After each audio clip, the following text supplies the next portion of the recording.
Ça remonte à 1940, j'étais collégien à Médéa. J'avais quelques années que je surprenais en train de discuter, de prononcer quelques mots, tels par exemple le nationalisme. Donc ils discutaient déjà du nationalisme algérien.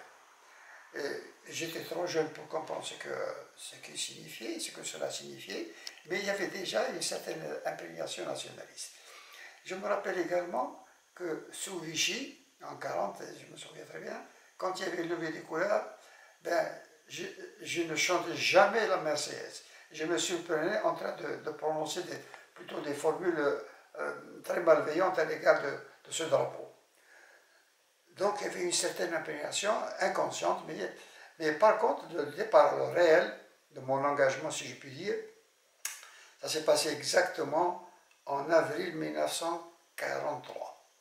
Un ami de Bellecour m'a un jour entretenu du problème de l'engagement. Et il m'a dit ceci: tu sais, l'Algérie est colonisée, la patrie est en danger depuis longtemps, il est temps que les Algériens prennent conscience de ce phénomène et qu'ils se mettent et qu'ils s'engagent pour libérer le pays. J'ai dit, ça veut dire quoi tout ça? Il m'a donc invité à adhérer au PPA, le Parti du peuple algérien, qui est le parti indépendantiste de Messa Hadj. Ce parti a été créé en France le 11 mars 1937 et transféré en Algérie peu de temps après. Et il a activé donc de 1937 jusqu'à sa dissolution en 1939 avec l'arrestation de Messali. Donc j'ai adhéré automatiquement et immédiatement au Parti du peuple algérien. Et ce parti est un parti clandestin, évidemment. Donc je menais une activité clandestine comme tous les militants de ce parti. Voilà en ce qui concerne le début de l'engagement. Oui, j'avais exactement 17 ans et demi. À 17 ans et demi, il s'est produit le phénomène suivant. Ça s'est passé donc en 1943. Et en 1942, qu'est-ce qui s'est passé le 8 novembre 1942? Je rappelle simplement qu'il y a eu le débarquement des Américains, des Anglo-Saxons en Afrique du Nord. Or, j'étais collégien et mon père, j'étais collégien à Médéa, et mon père a eu peur pour nous tous. Et qu'est-ce qu'il a fait? Mon père, Hermo, il nous a envoyés au bled. Donc j'ai quitté le collège et ce faisant, j'ai perdu ma place. Lorsque quelques mois plus tard, je voulais retourner à Médéa, ma place était prise. Les lycéens, les collégiens d'Alger se sont repliés sur Médéa. Donc en 1943, j'étais pratiquement un étudiant, un lycéen au chômage. Et que faire? Alors là, un jour, je ne sais pas comment je l'ai su, j'ai pris connaissance d'une école privée qui donnait des cours par correspondance, l'école Pigier. Je me suis inscrit à cette école. J'étais en seconde, en 1942, quand il y a eu le débarquement des Américains. J'étais en seconde. À l'époque, la seconde, c'est l'avant-dernière année avant le baccalauréat. J'étais donc en seconde et j'ai fait une seconde par correspondance, pour ne pas perdre de temps. Mais je n'étais pas très satisfait. Que faire? Je ne savais pas quoi faire lorsqu'un jour, en 1944, j'ai lu dans la presse un communiqué annonçant l'organisation d'un concours d'admission à la Médersa d'Alger. La Médersa d'Alger, c'était l'une des plus grandes médersa du pays, avec celle de Temsali de Constantine. Alors je me suis dit, bon, pas de baccalauréat en perspective, mais au moins je ne veux pas rester sans rien faire. Et je me suis présenté à ce concours, j'ai réussi, et je suis donc devenu médersien. Ceci, donc, c'est l'année 44-45. Mais comme j'étais militant du parti clandestin, du parti nationaliste, le 1er mai 1945, ce parti a décidé d'organiser des manifestations à travers toutes les villes d'Algérie. Et donc, tout naturellement, nous, les militants de Bellecour, nous étions invités, pour ne pas dire, comment dirais-je, convoqués. Enfin bref, il nous a été demandé d'être présents à l'époque, c'était la place du gouvernement, c'est l'actuelle place des Martyrs. La place des Martyrs. Il y avait donc, nous faisions partie d'un cortège. Il y avait 3 cortèges. Le nôtre, c'est de Bellecour. Celui de Bellecour, il était à la place des Martyrs. Et le deuxième cortège, la basse Casbah. Et le troisième cortège, la haute Casbah. Les 3 cortèges devaient se réunir, devaient se rencontrer au début de l'ancienne rue d'Izli, l'actuelle rue Ben Midi. Et juste là, alors nous avons entamé la marche à 17h précise lorsque brusquement une fusillade éclata. Et 4 des manifestants sont morts ce jour-là, dont Rosalie Belhafaf, le beau-frère du futur président du GPRA, Youssef Ben Khadda.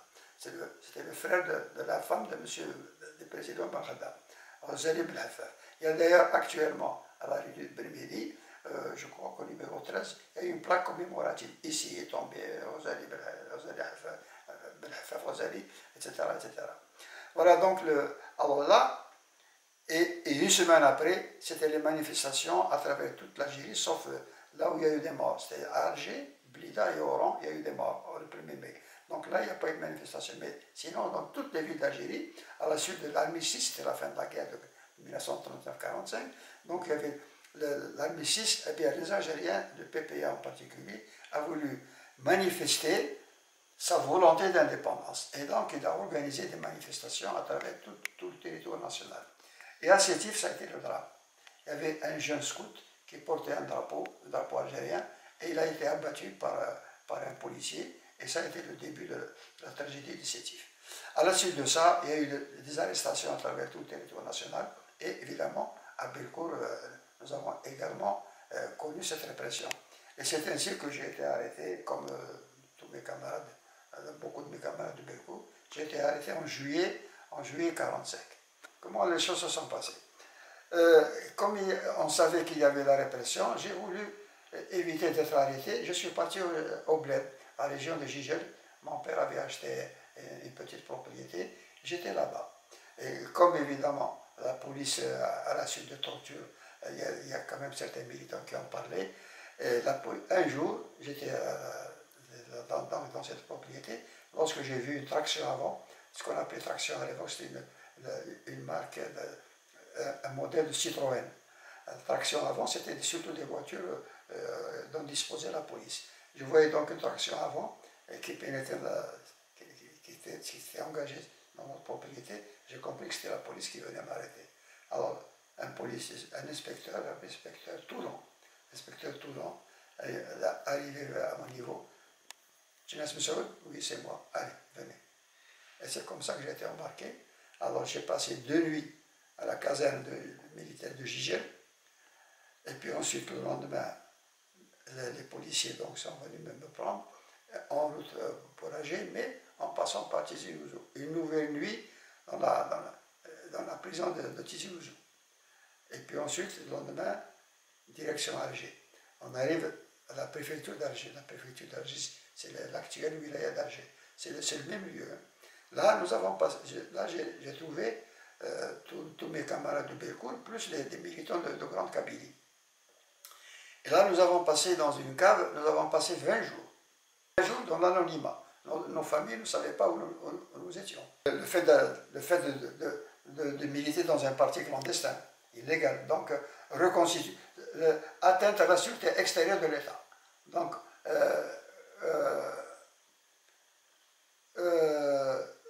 on pouvait encourir une peine de prison jusqu'à 20 ans. Jusqu'à 20 ans de prison. Après 20 jours passés dans cette cave de la préfecture d'Alger, nous avons enfin, je dis enfin parce que nous allions avoir enfin une situation légale. Nous débarquons à Serkaji. Serkaji, c'est la prison de Barberousse. L'actuelle Serkaji, c'est une très grande prison. Là, nous avons eu un statut légal. Nous étions écroués avec un dossier, avec des empreintes digitales, etc., etc. Et là, nous étions considérés comme des éléments de droit commun parce que l'élément politique n'était pas reconnu. Nous n'étions pas des détenus politiques, nous étions des détenus de droit commun. Parce que nous étions considérés comme des Français, et à partir du moment où nous étions malgré tout des Français de seconde zone, des indigènes, automatiquement nous étions considérés comme des éléments de droit commun. Donc nous étions absolument totalement mélangés avec les éléments de droit commun. Nous avons passé un mois à la prison de Serkaji, et puis ensuite nous avons été transférés à la prison militaire de Bakeroued. Et là, j'ai passé, comme mes camarades, jusqu'à la loi d'amnistie de mars 1946. L'Assemblée nationale française a voté une loi d'amnistie à la suite concernant les événements de mai 1945, et c'est à la suite de cette loi d'amnistie qu'il y a eu la libération de tous ceux qui ont été arrêtés pendant ces événements, y compris par exemple le frère Haddam, Cheikh Bachir Ibrahimi et tous les grands dirigeants qui ont été arrêtés à cette occasion. Il y avait Boudou Mahmoud, il y avait Mouloud Stiti, il y avait Khamisa Ammar, il y avait beaucoup d'autres. Mais parmi les plus...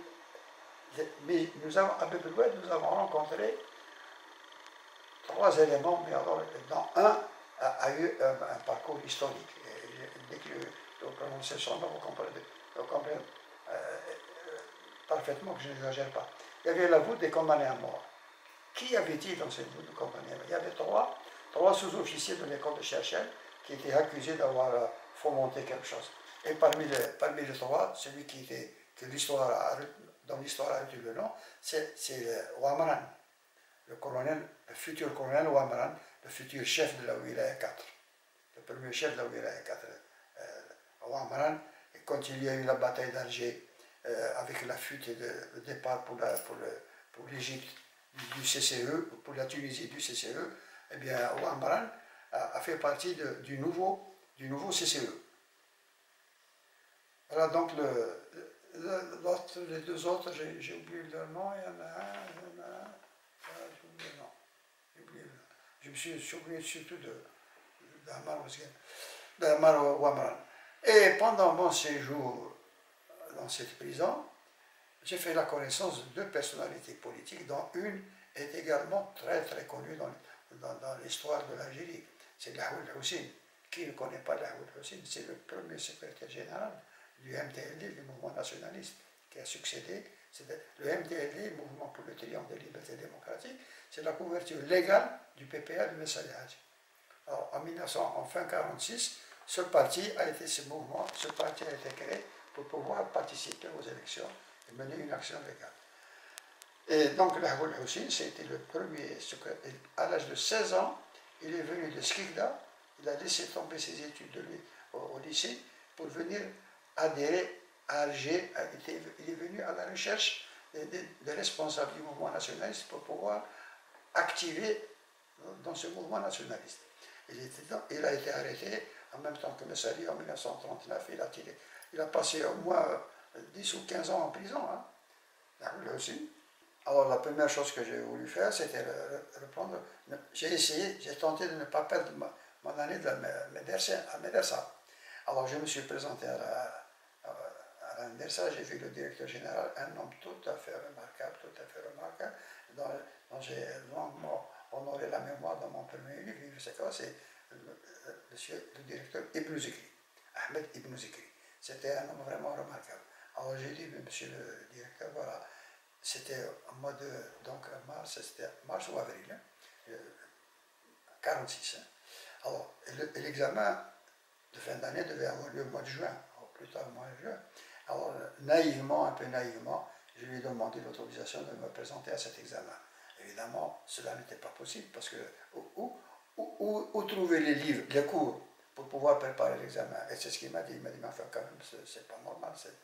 Par contre, alors, j'étais plutôt déçu, et même j'étais un petit peu contrarié. Quoi.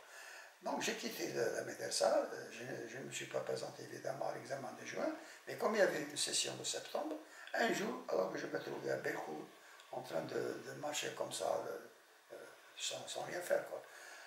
À l'époque, il y avait les tramways. Et voilà que je vois, au moment où le tramway atteignait sa plus grande vitesse, je voyais quelqu'un, et c'était Ibn Zikri, qui est descendu alors que le tramway était en marche et à sa plus grande vitesse. Et comme il portait une gondola, il aurait pu avoir un accident très grave. Eh bien, il est venu, Jenas! Il a traversé donc la ville pour m'aborder en ces termes, Jenas! Vous ne pouvez pas vous présenter au mois de juin pour les raisons que je vous ai exposées. Par contre, je vous autorise à vous présenter à l'examen à la session de septembre. Voyez un de vos camarades qui vous prêtera ses cours, et puis voilà. Et c'est comme ça que je me suis présenté à la session de septembre et que j'ai pu rattraper l'année que j'ai passée en prison. Parce que j'ai réussi à cet examen, j'ai entamé ma 2e année. Mais moi, la Médersa, excusez-moi, mais moi, la Médersa ne répondait pas à mes souhaits les plus profonds. Je voulais faire autre chose, je voulais préparer le baccalauréat. Mais comment faire pour préparer le baccalauréat? Un jour, encore une fois, j'apprends tout à fait par hasard qu'il y avait une université populaire qui se trouvait à côté de l'ancienne rue d'Isli, l'actuelle rue Ben Medi, derrière l'ancien Monoprix de la rue Ben Medi. Il y avait un Monoprix jusqu'à après l'indépendance, il existait encore. Il y avait une petite rue, la rue de l'université, et c'était là que se trouvait cette université. Alors, il y avait des enseignants européens, français, qui donnaient des cours de soir bénévolement à ceux qui, comme moi, avaient pour une raison ou pour une autre, avaient raté leurs examens et voulaient donc les préparer. Je m'étais donc inscrit pour préparer la première partie du baccalauréat, parce qu'à l'époque, le baccalauréat était composé de deux parties, la première et la deuxième. Alors donc, dans la journée, j'étais à la médersa, et le soir, jusqu'à 21h, j'étais à cette université où je préparais donc le baccalauréat, la première partie du baccalauréat. Arrivé le mois de juin, c'était donc en 1947, arrivé le mois de juin, je me présente, mais j'avais quand même une ambition limitée. Hein. Je me dis, parce qu'à l'époque, il y avait l'écrit, il y avait l'oral. Et on pouvait donc se présenter à l'écrit et laisser l'oral pour la prochaine session. Je me suis donc présenté au mois de juin uniquement à l'écrit. Et j'ai réussi à l'écrit. Je suis allé voir à ce moment-là M. Bouzikri pour l'informer de mon départ de la médersa. Et évidemment, ça ne lui a pas fait plaisir parce que de voir que les gens quittent la médersa, je n'étais pas le premier, il y a eu des précédents. Bon, bref. Et j'ai préparé, pendant tout l'été, j'ai préparé donc la session de septembre, c'est-à-dire mon oral. J'ai réussi à mon oral. Et à ce moment-là, tout naturellement, j'ai été au lycée Bujou, l'actuel lycée Amir Abdelkader. Et là, je me suis inscrit pour préparer la deuxième partie du baccalauréat. Alors, au passage, je signale, et ça c'est une donnée de la situation de colonisé que connaissait le peuple algérien. À la classe, j'ai opté pour la série sciences expérimentales. Nous étions 47 élèves. Sur les 47, il y avait 5 musulmans, 5 indigènes sur les 47. 42 étaient des Français. Les 5, je me souviens très bien, les 5, il y avait Hafaf, le Tizi Ouzou, il y avait un frère cadet qui est encore de ce monde, le frère cadet de Ali Yahya Abdelmour, il y avait un enfant de Jijel Khalaf Salah, ça fait 4, il y avait un de Skikda, j'ai oublié le nom, ça peut me revenir, mais j'ai oublié son nom. Nous étions 5.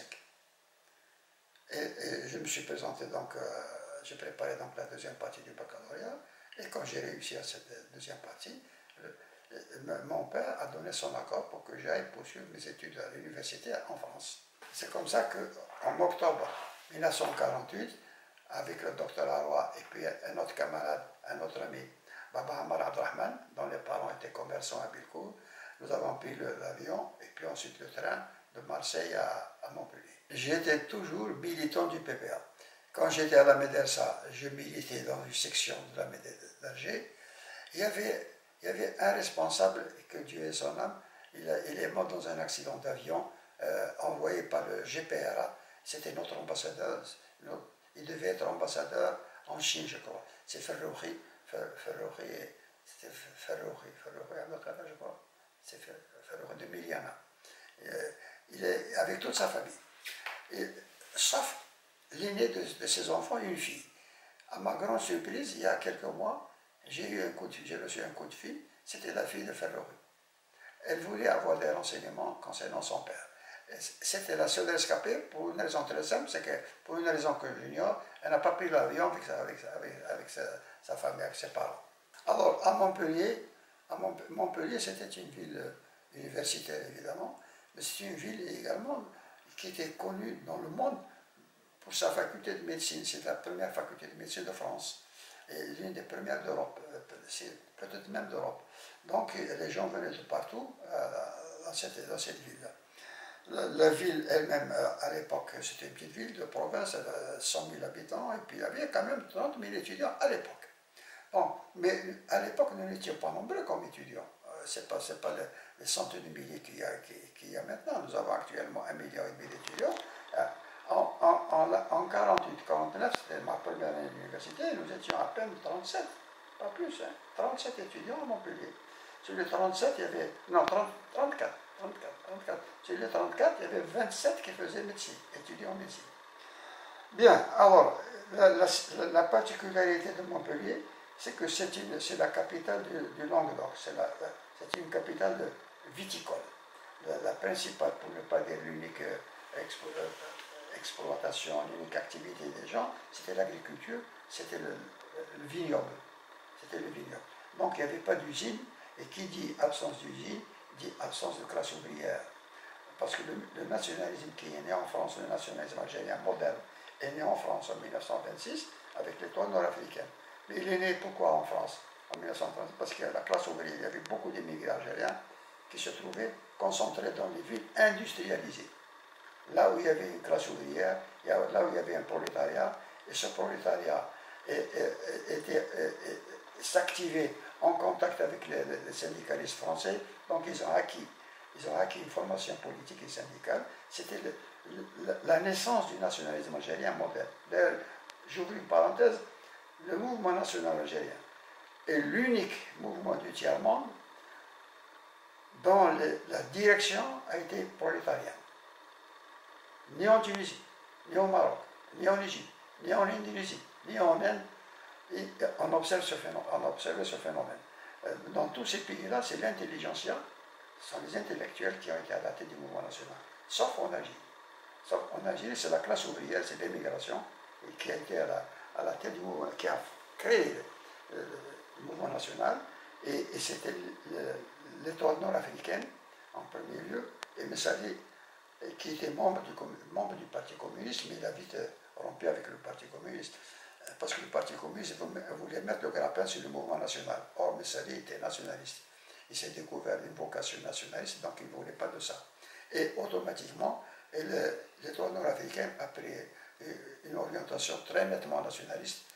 Ça n'a pas plu au Parti communiste, et puis d'ailleurs, à partir de 1933, les communistes et les nationaux algériens n'étaient pas d'accord du tout. Donc, à Montpellier, donc la singularité de Montpellier, c'est qu'il n'y avait pas d'immigration. Donc, il n'y avait pas un foyer nationaliste et qui pouvait alimenter, qui pouvait intéresser et entraîner les étudiants algériens. Ce qui fait que la prise de conscience politique à Montpellier était un peu tardive par rapport aux étudiants d'Alger ou aux étudiants de Paris. Elle s'est faite progressivement parce que l'éveil du tiers-monde, c'était vers les années 50. Il ne faut pas oublier que Dien Bien Phu, le Vietnam quand même mené une guerre contre la France, et en 1900, exactement le 7 mai 1954, il y a eu Dien Bien Phu. Donc, vers les années, et puis nous avons reçu la visite de Bourguiba à Montpellier. Bourguiba à Montpellier, il est venu, Bourguiba, il faisait la tournée des universités françaises pour informer les étudiants de son pays du passage proche de la Tunisie à l'action directe. Alors, le 7 mai, c'était la veille de la commémoration de la tragédie de Sétif.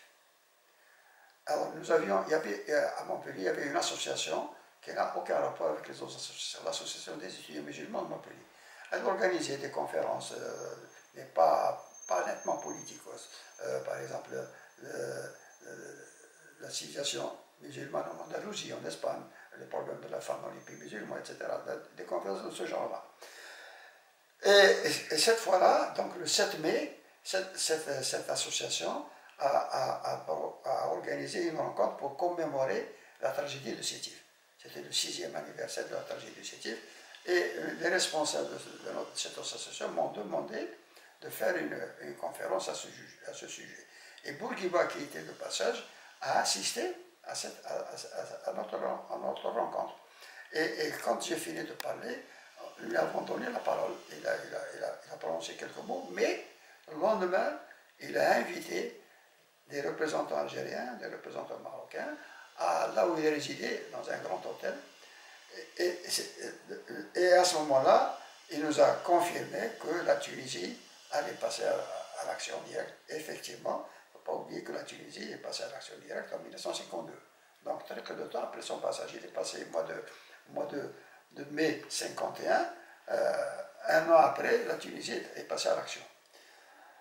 Bon, donc la prise de conscience s'est faite comme ça. Dien Bien Phu, passage de Bourguiba, puis Dien Bien Phu, et puis auparavant, quelques années auparavant, la Grande-Bretagne a quitté l'Inde, la Hollande a quitté l'Indonésie. Donc tous ces événements ne pouvaient pas ne pas influer sur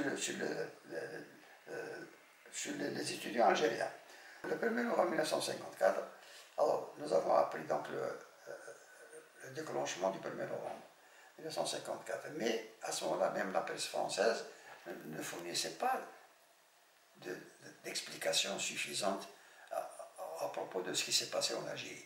Il y avait même les Français ne savaient pas exactement ce qui se passait. La meilleure preuve, c'est que, alors que ce sont les éléments de l'OS, l'organisation spéciale qui a été fondée, qui a été créée à Bilkour en 1947, ce sont ces éléments-là qui ont été créés. L'OS a été créé, l'OS c'est une organisation spéciale, donc paramilitaire, qui a été créée par le mouvement de Messali Hadji en 1947, le 15 février 1947.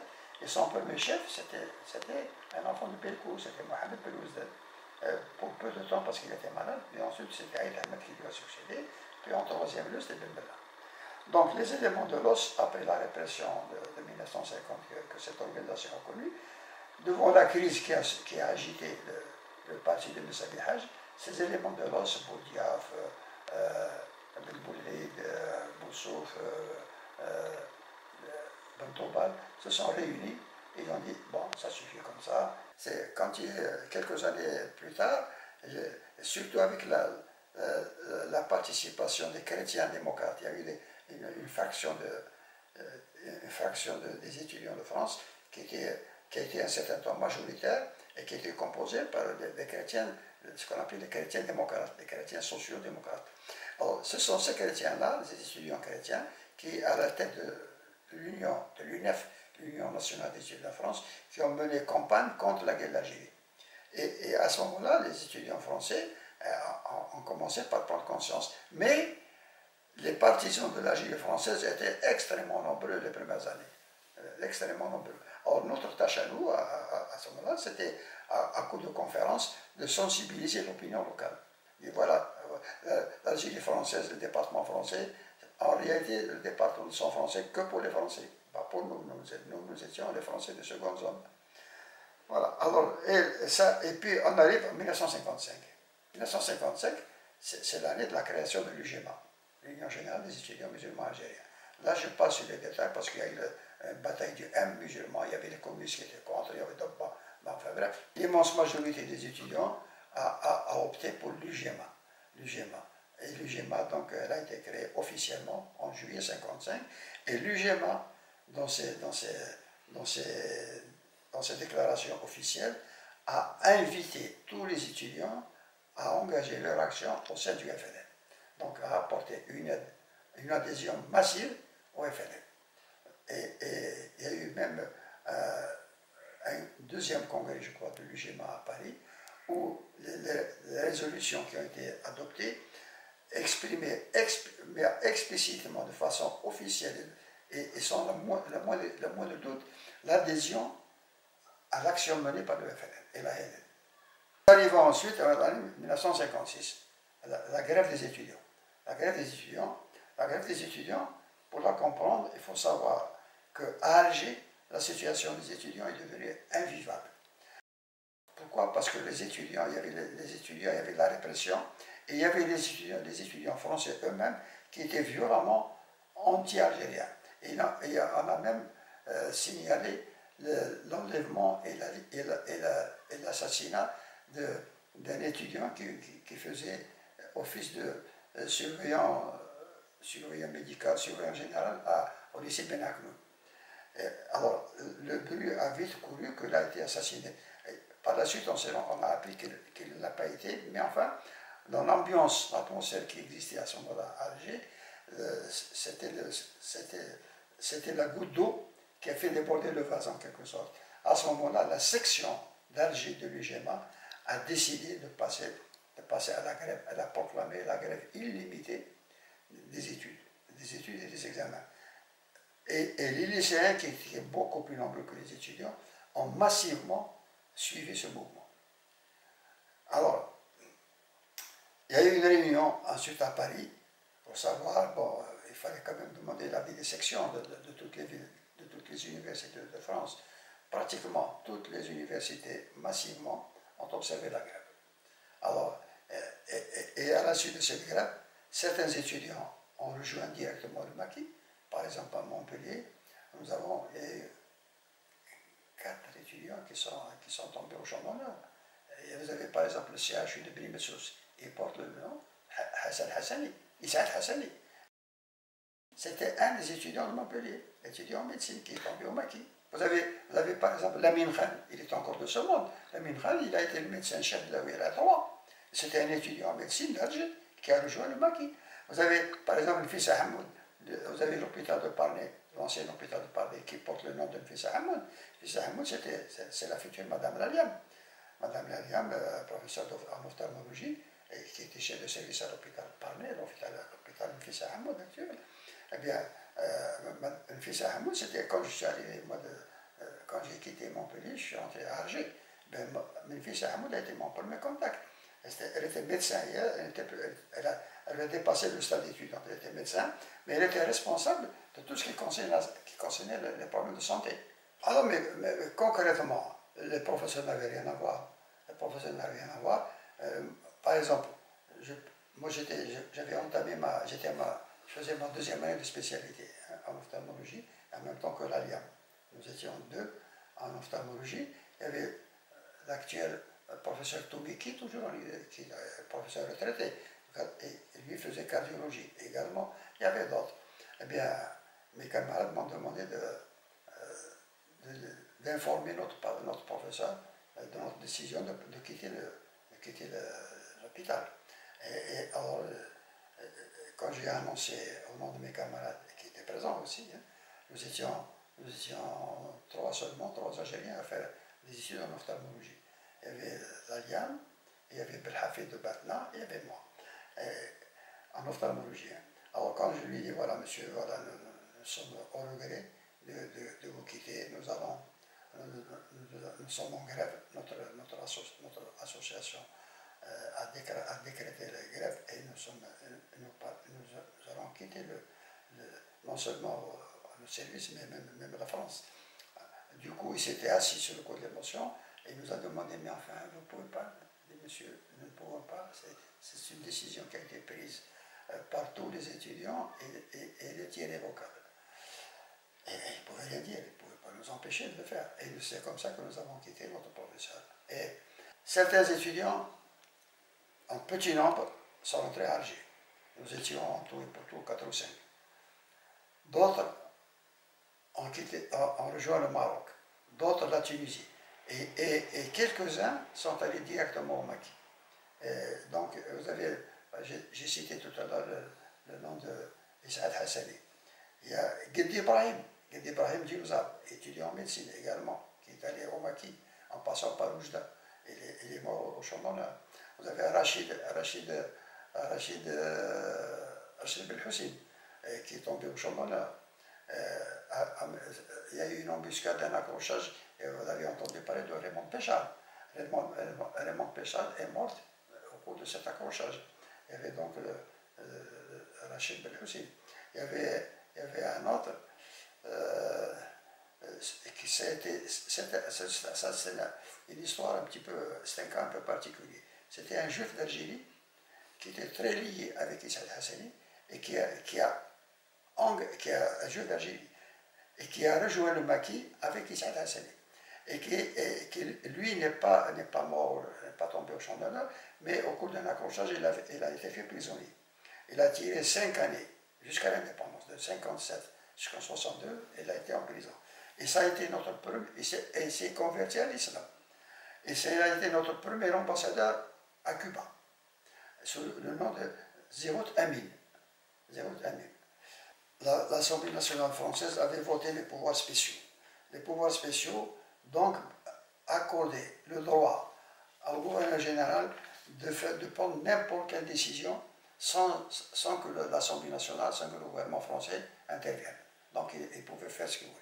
Et c'est comme ça que le bureau a couru que le FLN allait faire une grève insurrectionnelle, ce qui était faux. Mais ça a été le prétexte pour le gouverneur général de l'époque, Lacoste, de faire appel aux parachutistes. Et c'est ainsi que l'unité de parachutistes de Massul est venue à Alger et qu'elle a commencé à réprimer de façon absolument atroce. Alors, comment elle procédait?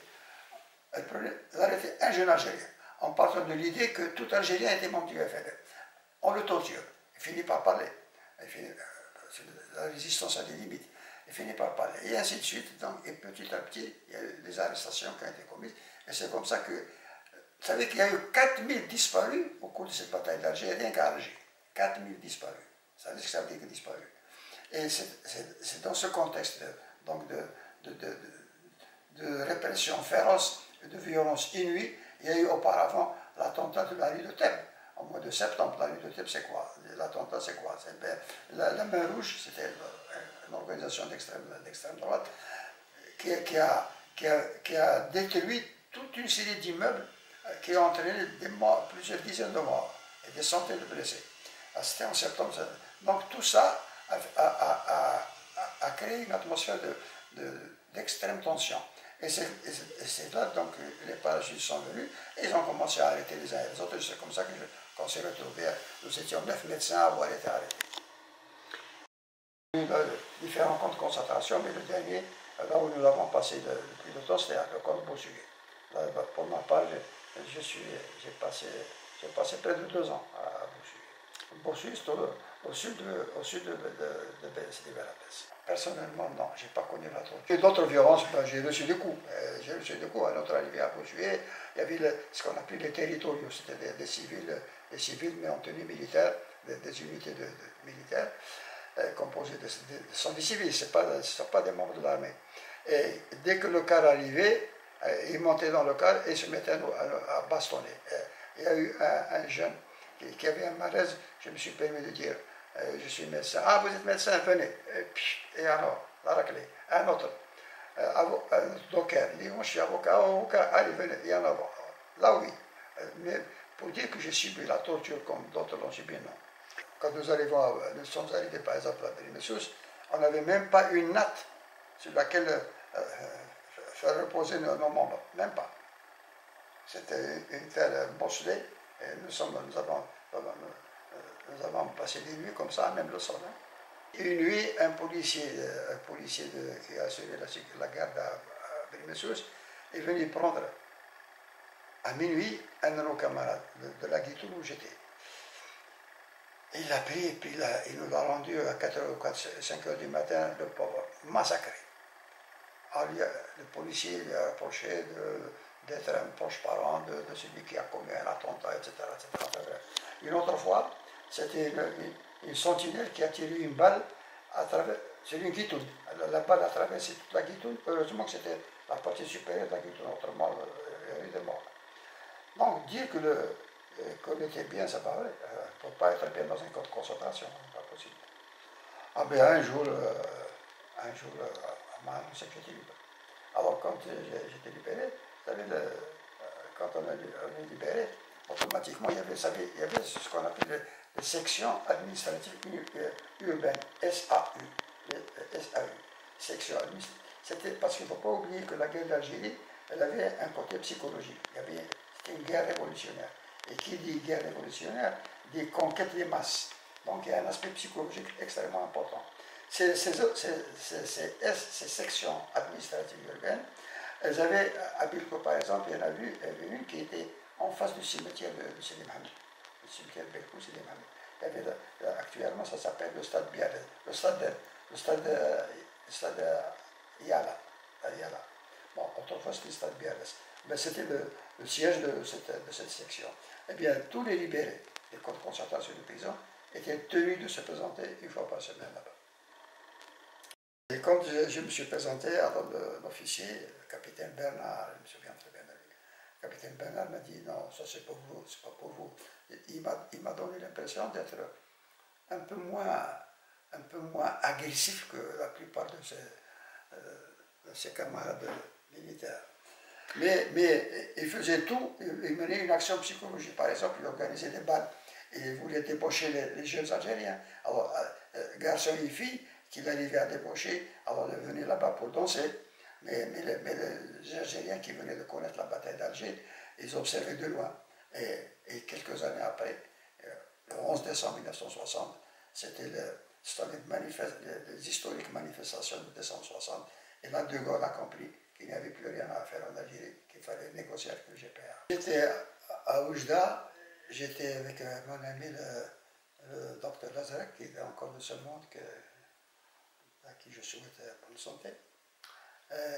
Et lui, il s'occupait de tout ce qui est militaire, quoi. Il soignait les blessés, il opérait les blessés, aussi bien ceux qui étaient à Oujda que ceux qui venaient des maquis, blessés. Et moi, j'étais avec lui pendant 4 mois. Mais au bout de 4 mois, je me suis rendu compte que je n'étais pas quand même très très utile à Oujda, pour l'ophtalmologie. Alors j'ai demandé, j'ai dit, va avec le commandement si on m'autorise à quitter Oujda. Et là, donc j'ai quitté Oujda avec l'assentiment du commandement. Et là, le hasard a voulu que je me trouve à Meknès. Et puis là, j'ai demandé un poste de santé publique. J'ai travaillé quelques temps. Et puis ensuite, il y a eu le cessez-le-feu et on est rentré. Il y avait la zone autonome. Quand il y avait les accords d'Évian, il y avait Alger. Vous savez, il y a toujours eu pendant toute la période coloniale les relations entre les indigènes, comme on a appelé les musulmans à l'époque, comme les Algériens, on les appelait musulmans. Il y avait 3 mots pour les indigènes. Soit musulmans, soit arabes, même si on est kabyle, même si on est berbérophone, arabe et indigène, ou indigène. C'est un de ces 3 mots qui nous désignait. Donc en fait, il y avait 2 communautés qui ne se rencontraient que sur les lieux publics, au marché par exemple, ou bien chez les médecins, mais un mur, un grand fossé nous séparait. Par exemple, on avait, là où j'habitais, en 1953, mon père a acheté une petite maison à Bellecour, et on avait en face de nous un couple de Français. En dehors du bonjour, bonsoir, il n'y a eu jamais la moindre relation entre nous. Jamais. Il y avait toujours eu un fossé qui nous séparait. Parce que moi, je vois, par exemple, quand j'étais au lycée Bugeaud, l'actuel lycée de la Brigade de Canal, les seules relations que nous avons eues, c'était avec 2 frères juifs, parce que les juifs, même en étant français depuis le décret Crémieux de 1871, 1870, mais les juifs, ils ont gardé quelque chose de leur statut ancien d'Algérien. Ce qui fait que, malgré tout, quand on discutait avec eux, on ne sentait pas le racisme comme avec les non-juifs.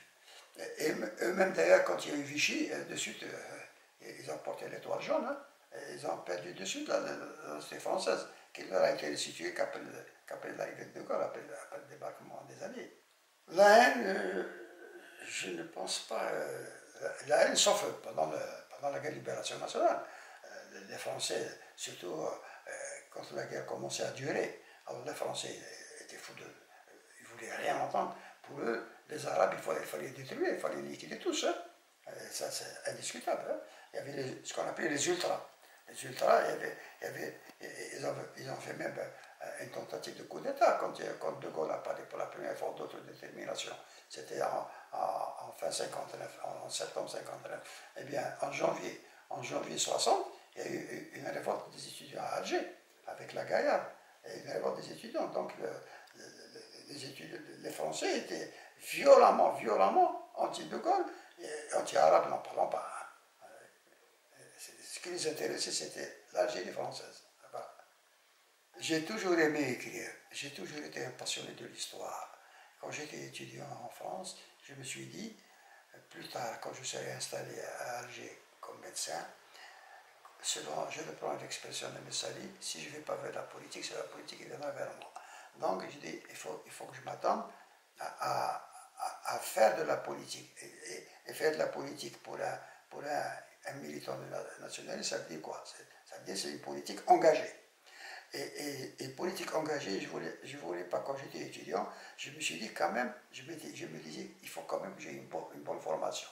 Et je me suis dit, plus tard, quand je serai médecin installé, il faut que je prépare une licence d'histoire et une licence de sciences politiques. Mais les événements ont pris une autre direction, ce qui fait que je n'ai fait ni licence d'histoire, ni licence de sciences politiques. Mais j'ai toujours été un passionné d'histoire. Mais j'écrivais de temps en temps quelques réflexions, mais à titre personnel que je ne publie pas. Mais après la retraite, la première retraite, parce que j'ai eu deux retraites. La première, c'est la retraite hospitalo-universitaire. Bon, j'ai quitté donc à 65 ans, je me suis dit, bon, je passe sur les raisons qui m'ont posé, mais en fait, il n'y en a qu'une seule. Je me dis, où j'ai réussi, et il faut laisser la place à ceux qu'on a formés, où j'ai échoué, il ne faut pas continuer dans l'erreur. Voilà, tout simplement. À 65 ans, sans que rien ne m'y oblige, en dehors de ma propre volonté, j'ai fait valoir mes droits de la retraite.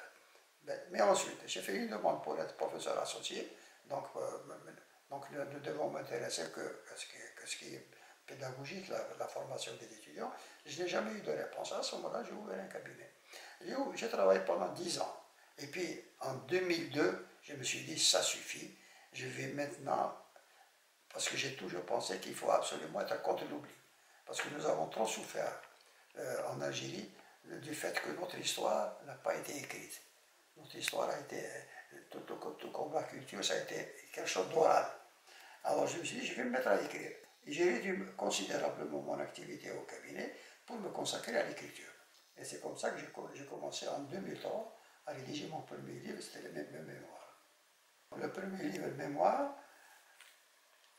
Vivre c'est croire, c'était le titre du livre, Vivre c'est croire, le mémoire. Alors, j'ai commencé à le rédiger en 2003, il a été édité par Casbah Édition en 2006. Bon, là, c'est le mémoire. Bon, je raconte depuis de mon enfance jusqu'à mon départ à la retraite. Et comme j'ai eu le privilège de 1971 à 1991 de rencontrer un certain nombre de personnalités qui ont joué un rôle non négligeable pendant la guerre de libération nationale et même avant, donc j'avais en direct des témoignages extrêmement précis.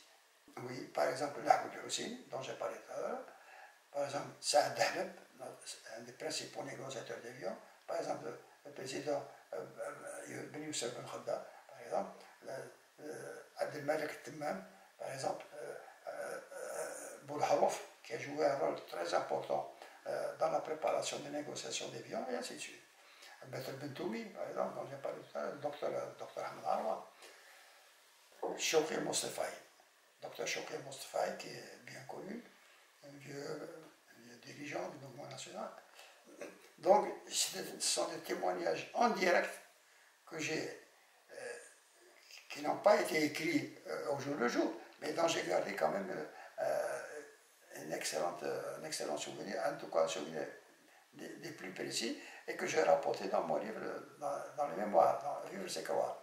Il y a un chapitre intitulé Les soirées ramadanesques, parce que c'était pendant 20 ans, de 1971 à 1991, chaque ramadan, chaque mois de carême, on se réunissait chez l'un d'entre nous. Nous étions une vingtaine et on discutait des choses et d'autres. Et quand je dis on se réunissait, je parle des personnalités que je viens de citer, quoi. La guerre de libération nationale telle que je l'ai vécue. Ça, c'est le titre du livre.